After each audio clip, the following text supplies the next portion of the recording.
All right, ladies and gentlemen, here we go with lecture number 2. This is in the book. It's chapter 14, section 4. The main idea, or Pee-wee's Playhouse word of the day, is abolition. Say that along with me. Ready? Abolition. Let's clap it out. Abolition. There you go. And abolition is the pure or total ending of slavery. The movement in America, from especially the North, it starts in the North. It's the opposition to slavery. It's the idea or movement to end slavery, hopefully through an amendment. The idea starts in the 1830s, will eventually end in 1865 when the 13th Amendment gets passed after the Civil War. One of the main ideas, like it says up there, is that it's this cross-sectional look at America as a whole. Parts of America want to end slavery. Parts of America want to keep slavery going. Parts of America depend on slavery. Actually, most of America back then really did depend on slavery for whatever reason, which we'll get into. Abolitionists, like it says for the third point, came from lots of different backgrounds. Rich, poor, men, women, it didn't matter. You got a little bit of everybody on this abolition movement. Some of them looked at African Americans as being equals. Some of them just thought that we should end slavery as a whole, but yet African Americans were still different than the white Americans. That's the way they looked at it. So again, there's prejudice and racism from every side in this. Some people looked at the whole thing being equal. Some looked at it, yeah, they want slavery to end for what they've heard about it, but they're not equal. Let's keep them separate. One big push to go back in time was made in 1817 under James Monroe, or President Monroe, and that was America creates a colony off the west coast of Africa called the American Colonization Society. And this was America's attempt, kind of like stating to the world, look, we messed up and slavery is a big thing for America. We create a colony on the west coast of Africa, inviting any African American in America, at least free African Americans, to be able to go back in a way to Africa and spend their life there. It's kind of like America stating, yeah, this is a big issue, slavery, or the idea of ending maybe slavery, and that we're giving almost like a free pass to this colony we're going to set up. Just like it sounds, it was a bad idea.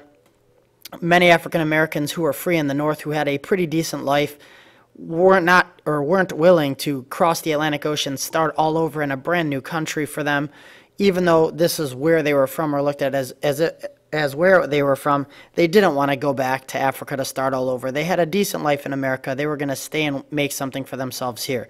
Even if they were a farmer, they had a better chance making it here in America than going all the way back to Africa.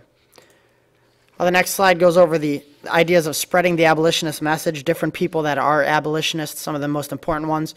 A gentleman named William Lloyd Garrison, who went around publishing a newspaper called The Liberator, where in these newspaper articles they would always talk about anti-slavery movements or pro-abolition movements, people doing a big job about trying to end slavery or getting the message out there to more and more people. He also helped fund a group called the American Anti-Slavery Society. They are the Grimke sisters, Angelina and Sarah. These are two Southern white women who are activists who are writing anti-slavery works. Being from the South, again, people in the North took their word because they are around slavery every day. Most of the southern areas have plantations where slavery it's everywhere. It's part of their everyday goings. You know, in the South, slavery is part of what they do. It's the largest money maker in the South, actually, at the time. You have a man named Frederick Douglass, who was an escaped slave. He escaped into the North, went around helping to publish anti-slavery newspapers. He also went around speaking to large groups of people. Again, this is a person you would buy a ticket to go see, or go see him just at a public speaking event. This is an escaped ex-slave. He dealt with it. He is a primary source. He's better off listening to than the Grimke sisters, who are from the South but are not slaves. Now, this was a slave who escaped to the North and was making big statements. So everybody, you know, if they were involved or just kind of thought this was an interesting topic, would go see Frederick Douglass. He was one of the guys you'd want to go see speak based on his experiences as a slave. And the last was Sojourner Truth, who was another former slave who travels around the country preaching as well about not just slavery or ending slavery, but also women's rights, which will be a big thing in the next section, which we'll go over. So, you know, between these people, they're spreading the word about ending slavery. Again, it's popular some places, it's not popular some, but when you have speakers like this, people tended to listen, especially in the North. It's kind of like a snowball moving down a hill, gaining more popularity as more people start to talk about it. Now, the second thing is the idea of an underground railroad. Now, you might be thinking it's like a tunnel system or a subway system. It's not truly underground. The underground just kind of means that it's hidden from sight. It's kind of secretive. And the idea is that during the 1830s, 40s, and 50s, there are lots of different passageways, whether it's on top of land or moving from like a barn to a church, or lots of different areas, even including houses. There's a couple places like Riders Inn down the street in Painesville for us. Riders Inn in the basement had an actual area of the Underground Railroad which connected other homes. Now, the Underground Railroad was a system set up to get slaves to escape the South and move to the North, most importantly trying to get them to Canada. If they got up into Canada, they were considered free. As long as they were in the United States, they are not free. The United States Constitution actually states that slavery is legal everywhere.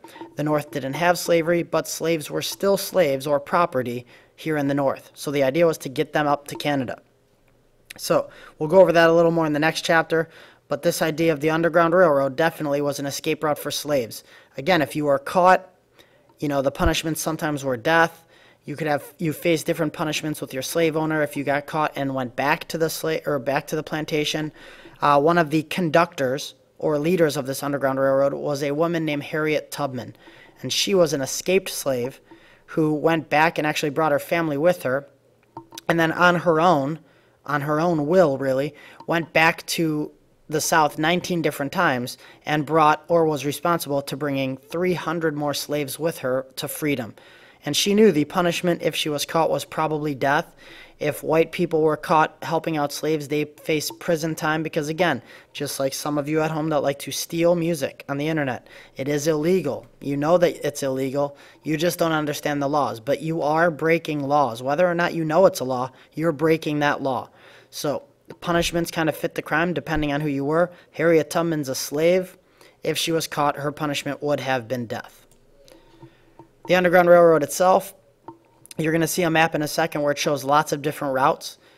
It connects all these different states. You traveled during the day, or you traveled at nighttime, and you were sleeping as little as you could during the day. Again, it's not one of those things where we're used to being lazy, going a little slower. This is, you're on the run from bounty hunters, from anybody else who are going to come and try to capture you. You're not sleeping much. It's that idea that you're always watching out for yourself. You're trying to help each other out if you're on this kind of train together on the Underground Railroad. You're looking out to make sure people aren't ratting you out because the bounty hunters would offer money like rewards for escaped slaves. So all these things are going on, and you are not sleeping through the night very soundly because you're on the run 24 hours a day until you hopefully got to Canada. There's a map showing you where the Underground Railroads went. Again, sometimes it was by horseback. Most of the time it was just on foot. And if you look, lots of the areas you got to are the Great Lakes. Enter Ohio. For all of you geography majors out there, it's about where the mouse is right now. But there's Lake Erie. Now, the goal was to get to areas like Mentor where you could take a ferry, take a boat, try to get across the lake to Canada. The goal, again, get as high up away from the United States as possible. Once you were outside the United States, you were free. In Canada, slavery was not legal. That was your goal, get to Canada. If you were caught anywhere in between, the Great Lakes down, you faced punishments, whatever that may be. The last main idea is just that idea of racism and prejudice anyway. Slavery was one of the biggest money makers in America at the time. Both the North and South depended on slavery to keep working. If you think of America's economy back in the early 1800s, we were a farming country. Everyone farmed. It was the way to make money. Cotton, tobacco, whatever you were farming. Slavery is important for those plantations in the South. Now the North is starting to form big cities where they're starting to have a big industrial movement or the Industrial Revolution. And with industry came factories and things like that. Those factories depend on the crops of the South to make their goods, make their products and sell that. So there was kind of this underlying, almost need for slavery to keep those plantations growing crops, to keep the factories getting goods. One of the groups that wanted slavery to continue were the factory workers. Groups like immigrants from other countries who came here with very limited English ability, limited education. They were not going to work on a plantation. They were going to get paid at a factory. They were paid very low wages because of, again, they're new to the country. There's no minimum wage back then. So the immigrants worried a lot about slavery ending. They didn't want slavery to end for fear that the blacks would come up to the north, the Africans would come up to the north and take their jobs away from them, leaving them with nothing, no farmland to go to and nothing else to do. So there are also factory owners who wanted slavery to continue because they make money if their factory's making money.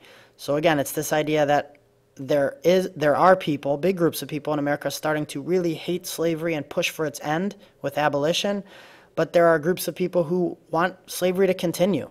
There are groups who look at, free slaves saying that, yes, we want them free, we want abolition to take place, but the free African Americans then would still not be equal. So there's still lots of racism and prejudice on both sides, north, south. Even if you were in the north and you wanted slavery to end, there may be racism and prejudice towards that as well.